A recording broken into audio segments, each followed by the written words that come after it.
Hello guys, आप सभी का MK हिंदी चैनल में स्वागत है। हमारे वीडियो को लाइक कीजिए और अगर आप हमारे चैनल में न्यू हैं तो हमारे चैनल को सब्सक्राइब करके बेल आइकन को प्रेस कर दीजिए ताकि आपको लेटेस्ट अपडेट मिलती रहे। चलिए अब वीडियो स्टार्ट करते हैं। प्रिय छात्रों, आज की कक्षा 9वीं में आपका स्वागत है। आज हम पाठ क्रमांक 2 बिल्ली का बिलंगुड़ा, इस पर हम अध्ययन करेंगे। इसके लेखक हैं राजेंद्र प्रसाद हांडा जी। ये पाठ एक हास्य कहानी है। इसमें लेखक राजेंद्र प्रसाद जी ने गलतफहमी के कारण उत्पन्न अलग अलग स्थितियों को एक रोचक ढंग में हमारे सामने वर्णन किया है। हुआ यूं कि हांडा जी के घर में बहुत सारे चूहे हो गए थे। चूहों ने बहुत धूम मचा रखी थी। इससे बचने के लिए उन्होंने घर में एक बिल्ली पाल ली। बिल्ली ने चूहों का खात्मा तो कर दिया, बाद में उसका रवैया जो है बदल गया। वो मौका मिलते ही रसोई में घुसकर खाद्य पदार्थों पर टूट पड़ती है। एक बार लेखक के नौकर ने बिल्ली को रोटी का लालच देकर बोरी में बंद कर दिया। दूसरे दिन जब नौकर बिल्ली को घर से दूर छोड़ने के लिए चला गया तो लोगों ने उसे बच्चे पकड़ने वाले गिरोह का आदमी समझकर घेर लिया। एक आदमी ने थानेदार को भी बुला लिया। सभी उसकी पिटाई करने के पक्ष में थे। कोई उसकी बात सुनने को तैयार ही नहीं था। थानेदार के पूछने पर नौकर ने कहा कि उसने बच्चा नहीं चुराया है, वो बच्चा चोर नहीं है। थानेदार ने नौकर से बोरी का मुंह खोलने को कहा। बोरी का मुंह खोलते ही बिल्ली छलांगे मारती हुई भाग गई। लोग देखते रह गए और नौकर हंसता हुआ घर वापस आ गया। अब हम पूरी कहानी फिर से पढ़ेंगे। इस कहानी के कठिन शब्दार्थ और मुहावरे ये सब आपकी कापी में लिख लीजिए। अब हम कहानी शुरू करते हैं। इस कहानी के प्रमुख पात्र हैं लेखक, बिल्ली, चूहे, अमरू और थानेदार। ये इस कहानी के प्रमुख पात्र हैं। अब कहानी। एक समय था जब घरों में बिल्ली का आना बुरा समझा जाता, परंतु आजकल की परिस्थिति के कारण पुरानी विचारधारा और परंपरा एकदम घपेले में पड़ गई है। घपेला यानी गोलमाल या गड़बड़ में पड़ गई है। वही विचार ठीक समझा जाता है जिससे काम चले। पिछले दिनों हमारे घर में बहुत चूहे हो गए थे। उन्हें घर से निकालने के बहुत तेरे प्रयत्न किए गए, पर हमारी एक न चली। आटे और अनाज के लिए लोहे के ढोल बनवाए गए। ये उपाय कुछ दिनों तक कारगर रहा, परंतु आंख बचाकर चूहे इन ढोलों में भी घुसने लगे। इस समस्या पर कई मित्रों ने परामर्श किया गया। आखिर ये फैसला हुआ कि घर में एक बिल्ली पाली जाए। इस प्रस्ताव पर किसी को आपत्ति न थी। चुनांचे एक बिल्ली लाई गई। चुनांचे यानी इसलिए एक बिल्ली लाई गई। उसकी खूब खातिर होने लगी। कभी बच्चे दूध पिलाते, कभी रोटी देते। उससे विधि पूर्वक उसने चूहों का सफाया शुरू कर दिया। देखते ही देखते चूहे घर से गायब हो गए। सब लोग बड़े खुश हुए।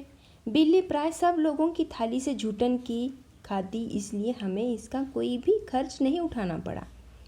2 महीने बाद वो समय आ गया जब हम चूहों को तो भूल गए और बिल्ली से तंग आ गए। हमने सोचा चूहे तो खाली अनाज ही खाते थे, कम से कम परेशान तो नहीं करते थे। ये बिल्ली खाने में भी कम नहीं और हमें तंग भी करती रहती है। उसके प्रति हमारा व्यवहार बदल गया। बिल्ली भी कम समझदार जानवर नहीं। जो शेर के काबू में नहीं आई वो हमसे कैसे मात खा जाती। उसने भी अपना रवैया बदल दिया। हमारे आगे पीछे फिरने की बजाय वह रसोई के आसपास कोने में दुबक कर बैठ जाती।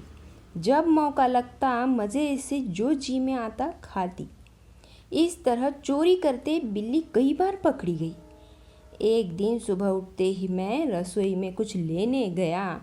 देखता हूँ कि कढ़े हुए दूध का दही जो रात को बड़े चाव से जमाया गया था, बिल्ली खूब मज़े से खा रही थी।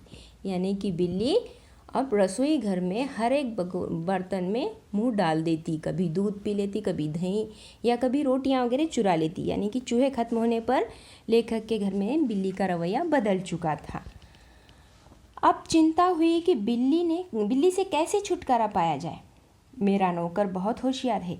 रात को काम खत्म करके जाने से पहले उसने एक खाली बोरी के अंदर 2 रोटियां डाल दी और चुपके से एक तरफ खड़ा होकर बिल्ली का इंतज़ार करने लगा।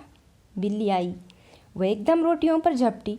नौकर ने तुरंत बोरी का एक सिरा पकड़कर उसे ऊपर से बंद कर दिया।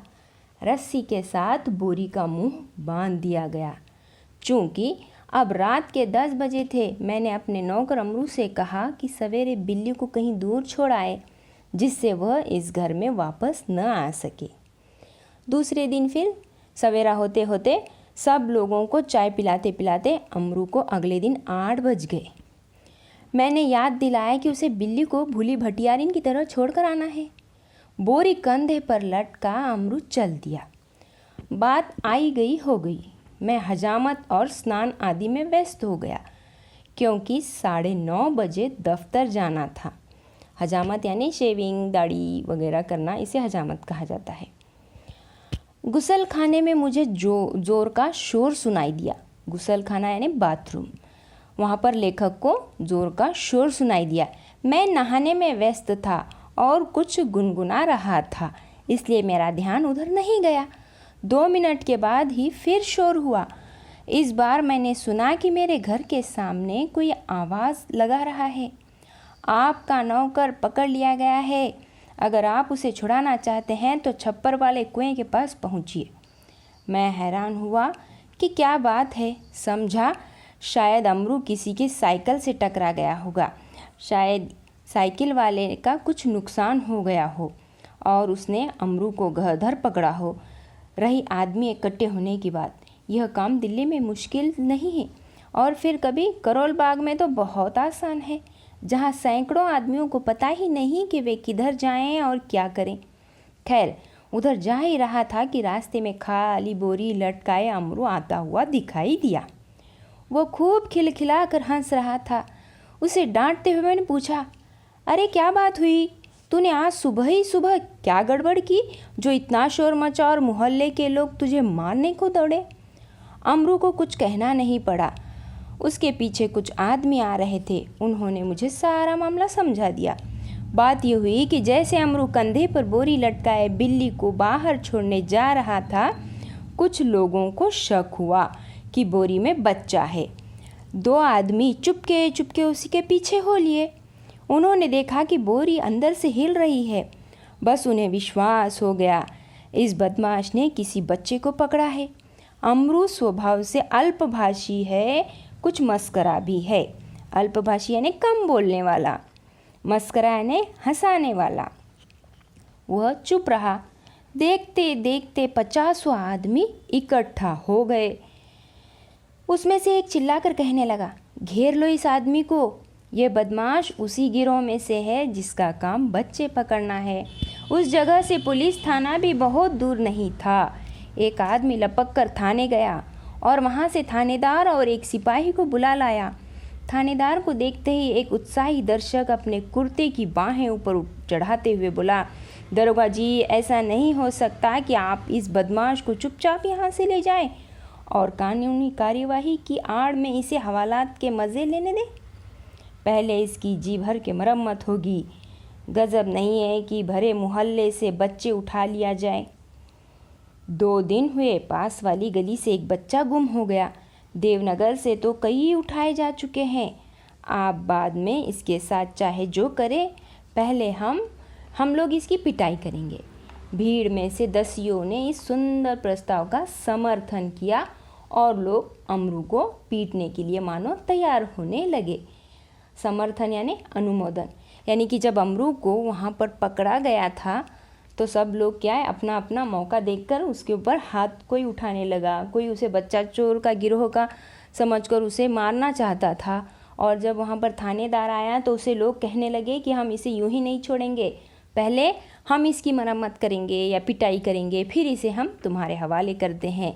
इस तरह से उस वहाँ पर बहुत सारे लोग जो जम गए थे, उन्होंने अपना अपना प्रस्ताव रखा, अपना अपना विचार विमर्श किया। इस तरह से उसे पकड़ा गया। अब आगे, अब उन दिनों दिल्ली में बड़ी सनसनी फैली हुई थी।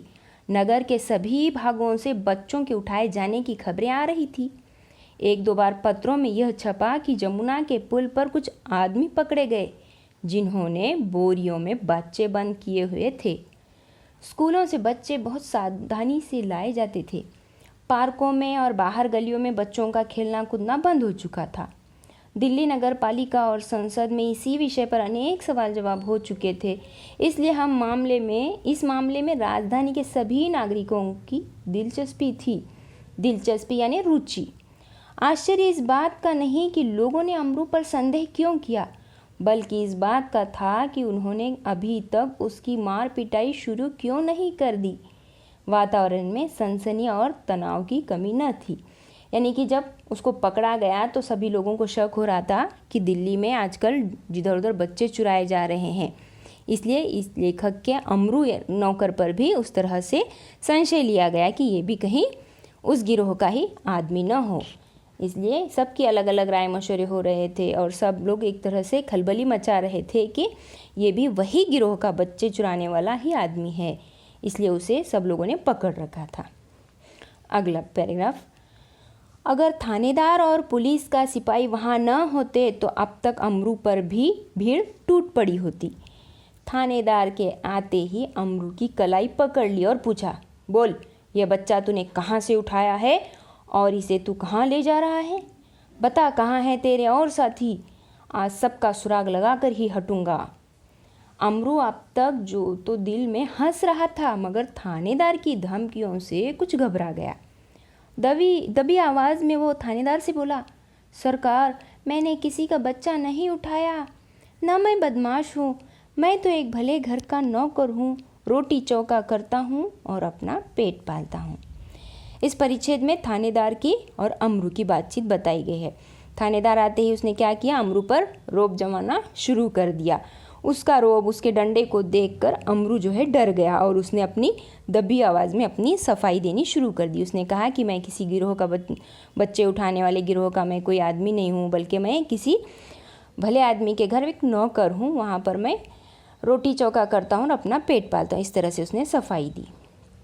अब और आगे जो होता है, जो आदमी थानेदार को बुलाकर लाया था क्रोध में आकर बोला, क्यों बकता है बे? दरोगा जी ऐसे नहीं ये मानेगा, 2-4 बेंत रसीद कीजिए। दरोगा ने बगल से निकालकर बेंत अपने हाथ में ली ही थी कि अमरू नम्रतापूर्वक झुका और बोला, सरकार, आप जितना चाहे मुझे पीट ले, पहले ये तो देख लें कि इस बोरी में है क्या। हुक्म हो तो चलिए थाने चले। अब जब इसके हाथ में, थानेदार के हाथ में डंडा देखकर अमरू क्या हो गया है, डर गया है। और वो डर के मारे उसने क्या किया, अब इसने मुंह खोला है। पहले तो वो मन ही मन हंस रहा था कि सब लोग इस पर शक कर रहे हैं, लेकिन मेरे पास तो बच्चा नहीं है, बल्कि क्या है, बिल्ली का बच्चा है। इसलिए वो पहले घबरा रहा था, लेकिन जब डंडा बताया गया थानेदार का तो उसने फिर डर कर मुँह खोला और थानेदार से कहा कि मेरी भी कुछ बात सुन लीजिए, मैं कोई इस बोरी में क्या है ये भी देख लीजिए। इस तरह से वो कहने लगा। यद्यपि थानेदार इस बात पर राजी हो गए थे, पर भीड़ कब मानने वाली थी। लोग चिल्ला उठे, हरगिज़ नहीं, ऐसा कभी नहीं होगा, हम सब इस आदमी की बदमाशी के गवाह हैं, मामला कभी दबने नहीं देंगे। थानेदार डर गए कि उनकी नीयत पर लोगों को शक हो रहा है।